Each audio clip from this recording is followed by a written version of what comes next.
Banking की दुनिया में बदलाव। अब 10 साल के बच्चे भी चला सकेंगे अपना अकाउंट। भारतीय रिजर्व बैंक ने बैंकों को अनुमति दी है कि वे 10 साल से अधिक उम्र के बच्चों को खुद से सेविंग या टर्म डिपॉजिट अकाउंट खोलने और ऑपरेट करने की सुविधा दे। अभी तक ऐसे खाते माता पिता या गार्जियन द्वारा ऑपरेट किए जाते थे।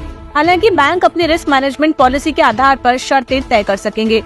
आरबीआई ने बैंकों को 1 जुलाई 2025 तक नई गाइडलाइंस के अनुसार अपनी पॉलिसी तैयार करने या मौजूदा नियमों में बदलाव करने का निर्देश दिया है।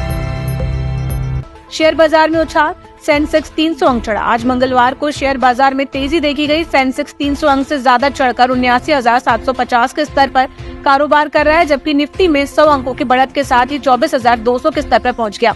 सेंसेक्स के 30 में से 19 शेयरों में तेजी देखी गई, जिनमें जोमेटो, कोटक और एचडीएफसी बैंक के शेयर 2% तक चढ़े। हालांकि इंडसइंड बैंक का शेयर 3.50% गिर गया। निफ्टी के 50 में से 31 शेयरों में तेजी है और रियलिटी, सरकारी बैंक, कंज्यूमर ड्यूरेबल, एफएमसीजी और मीडिया सेक्टर में मजबूती देखने को मिली।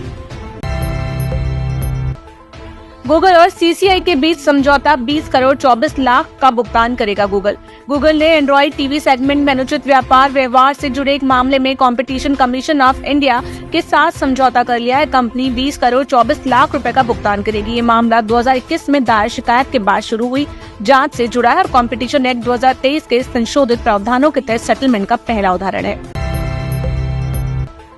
भारतीय एयरलाइंस को आयकर विभाग का नोटिस। आयकर विभाग ने इंडिगो सहित 3 घरेलू विमान कंपनियों और उनसे जुड़े 15 अंतर्राष्ट्रीय विमान लीजर्स को 1500 करोड़ रुपए का टैक्स नोटिस भेजा। इन कंपनियों पर आरोप है कि उन्होंने आयरलैंड की शेल कंपनियों के जरिए टैक्स चोरी की है।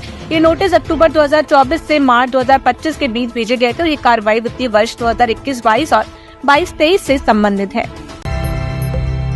सोने की कीमतों में जोरदार बढ़त देखने को मिली है। India Boolean and jeweller association के अनुसार 10 ग्राम 24 कैरेट सोने का भाव 1,760 बढ़कर 96,670 रुपए पर पहुंच गया है, जो अब तक का सबसे ऊंचा स्तर है। वहीं चांदी भी 1,091 की बढ़त के साथ 96,242 प्रति किलो पर पहुंच गई। चांदी के सीजन में इस तेजी को खास वजह माना जा रहा है।